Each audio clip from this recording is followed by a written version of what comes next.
34.97 and 36.97. The relative abundance of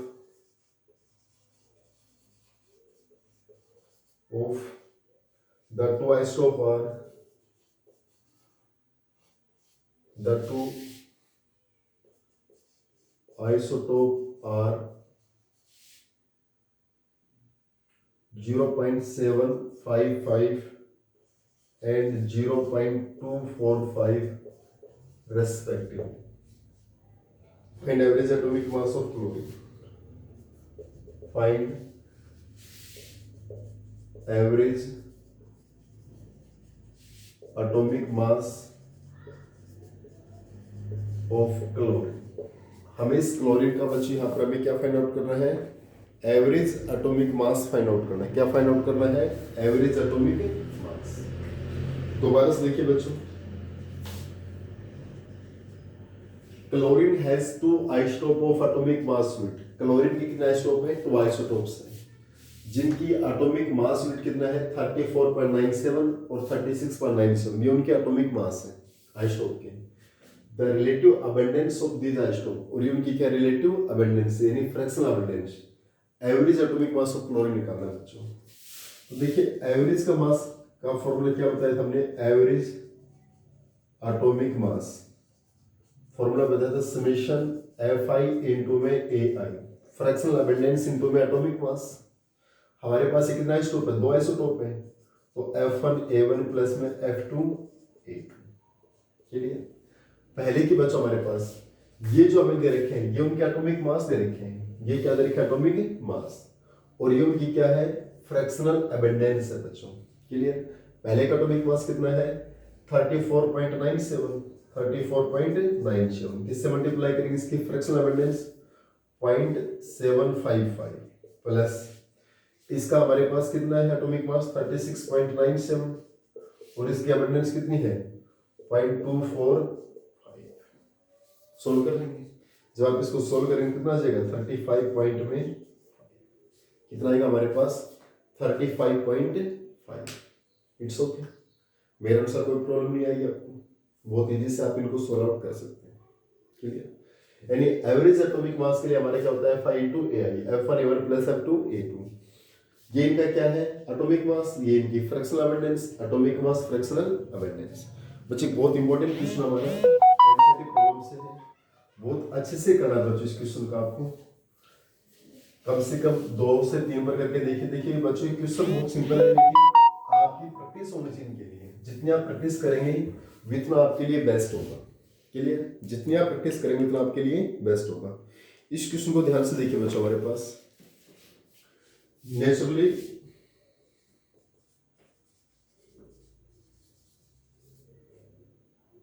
occurring boron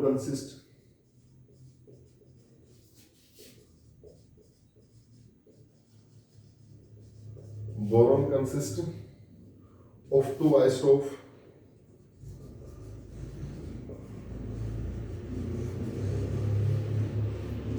whose atomic mass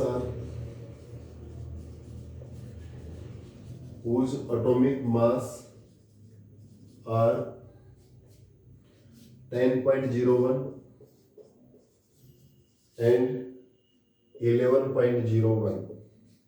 The atomic mass of natural boron is the atomic mass of natural boron is 10.81. Calculate percentage of each isotope. Calculate percentage of each isotope in natural boron. देखिए बच्चों इस question को आप कैसे solve out करेंगे? Natural occurring boron consist of two isotope. हमारे जो boron है ना उसके दो आइसोटोप हैं जिनका एटॉमिक मास हमारे पास ये है 10.01 और 11.01. और उसका एवरेज एटॉमिक मास, जो एटॉमिक मास ऑफ बोरॉन हमारे पास ये तो उनका आइसोटोप के मास है बच्चों, और ये उसका बोरॉन का मास है। Calculate percentage of each isotope in natural boron. देखिए बच्चों, एटॉमिक मास ऑफ बोरॉन कितना है? एटॉमिक मास ऑफ बोरॉन 10.8, और बोरॉन के आइसोटोप्स ऑफ बोरॉन के दो आइसोटोप है बच्चों हमारे पास। एक दे रखा हमारे पास, एक आइसोटोप का जो मास हो हमारा है 10.01, और एक आइसोटोप का मास कितना है 11.01। क्लियर बच्चों? क्वेश्चन को समझिए पहले, क्वेश्चन बहुत सिंपल है, कोशिश कीजिए इसको अच्छे से करने की। हमारा जो बोरॉन है नेचर में दो आइसोटोप एग्जिस्ट करता है, उन दोनों आइसोटोप का एटॉमिक मास ये है 10.01 और 11.01, यानी आइसोटोप ऑफ बोरॉन के दो आइसोटोप हैं। दोनों आइसोटोप कौन कौन से हैं? बोरॉन 10.01 और boron 11.01। These are two isotopes of boron. ये हमारा ये दो बोरॉन का आइसोटोप है, और एटॉमिक मास ऑफ बोरॉन हमारा है 10.81। तो calculate percentage of each isotope in boron. जो हमारा बोरॉन है उसमें प्रत्येक की क्या परसेंटेज होगी, ये हमें फाइंड आउट करना है। मान लीजिए हम इस आइसोटोप की जो परसेंटेज हो कितने मान लेते हैं x, कितने मान लेते हैं x। तो इस आइसोटोप की परसेंटेज कितनी हो जाएगी बच्चों? टोटल परसेंटेज 100 होती है, तो ये 100 माइनस x होगी। अरे फ्रैक्शनल अबंडेंस, इसकी हमने परसेंटेज क्या मान ली बच्चों? हमने x मान ली, बोरॉन 10.01, तो बोरॉन 11.01 कितना आ गया? 100 माइनस x। क्लियर? तो बच्चों देखिए अब आपका एवरेज एटॉमिक मास कितना है 10.81। ये किसके बराबर होगा? फ्रैक्शनल अबंडेंस x, और इसका एटॉमिक मास कितना है 10.01, प्लस इसका फ्रैक्शनल अबंडेंस कितना है 100 माइनस x, और इसका वो कितनी है एटॉमिक मास 11.01, और डिवाइड बाई x की वैल्यू फाइंड आउट कर लीजिए। दोबारा देखिए बच्चों, क्वेश्चन मुश्किल नहीं है, आप इसको अच्छे से कीजिए।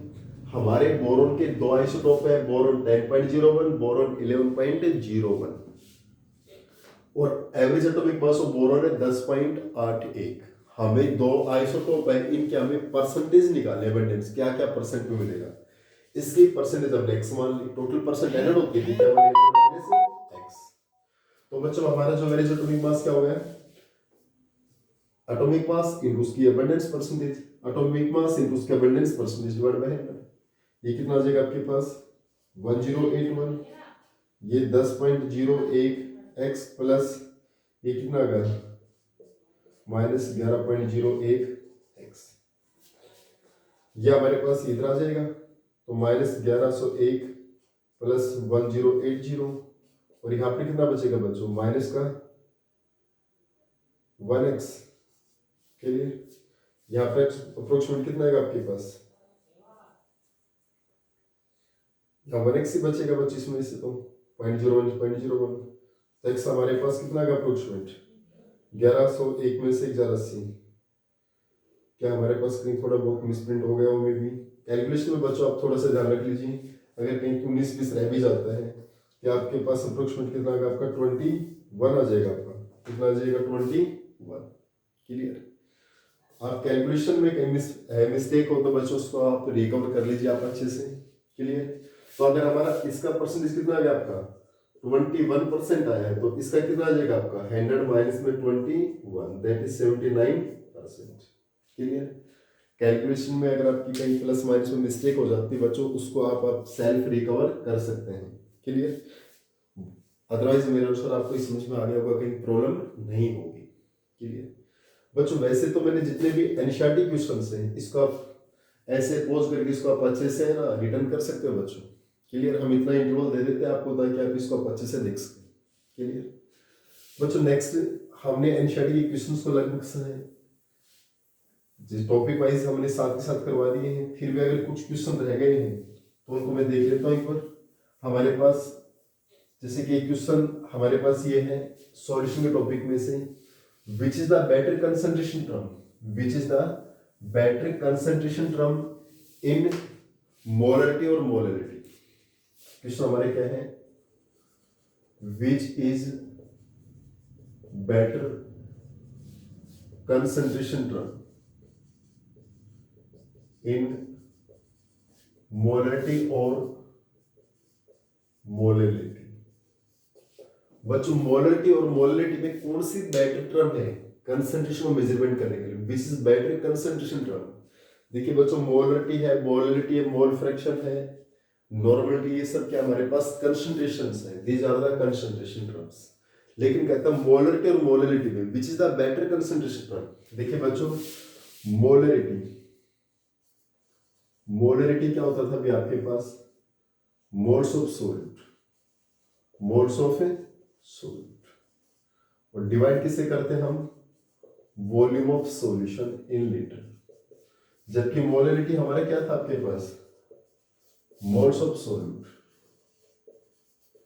अपॉन हमारे पास क्या होता था? Weight of solvent, wait of solvent in KG. Clear? ये हमारे पास क्या है? मोलरिटी, और ये आपके पास क्या है? मोलरिटी। अब कहते हैं दोनों में से विच इज द बेटर टर्म? देखिए बच्चों यहाँ पर मोल्स ऑफ सॉल्यूट, ये चीज तो कॉमन है। मोलरिटी में क्या यहाँ पर वॉल्यूम है, और मोलरिटी में क्या है? वेट ऑफ सॉल्वेंट है। मोलरिटी में क्या? Wait of solvent. तो बच्चों अगर दोनों में हम बेटर की बात करते हैं तो molarity is the better. Molarity जो स्मॉल m है, molarity is better concentration term than molarity. बच्चों मोलरिटी कैपिटल M से, बेटर कौन है? स्मॉल m, यानी molarity. Molarity is the better concentration term than molarity. ऐसा क्यों है?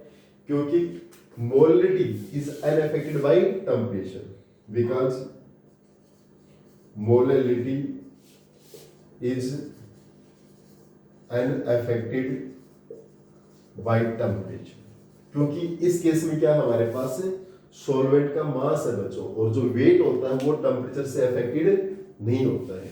अगर बच्चों वेट टेम्परेचर से अफेक्ट होता तो हमारा वेट भी तो वेरीज करता है ना टेम्परेचर के साथ। इसका मतलब जो वेट है वो टेम्परेचर के साथ अफेक्टेड नहीं होता है, जबकि जो वॉल्यूम होती है वो टेम्परेचर के साथ क्या होती है? चेंज होती है, यानी वो अफेक्टेड होती है। यानी volume is affected by temperature but not the weight. और मोलरिटी में हमारे पास क्या है? वेट है, और मोलरिटी में वेट होने के कारण ये टेम्परेचर से अफेक्टेड नहीं होता है। So it is the better concentration term than molarity. Clear? बच्चों और भी क्वेश्चन आएंगे उनको डिस्कस करेंगे। अदरवाइज नेक्स्ट लेक्चर में हमारे पास जो भी एनसीईआरटी प्रॉब्लम हमारी रह गई होंगी उनको हम डिस्कस करते हैं। ओके।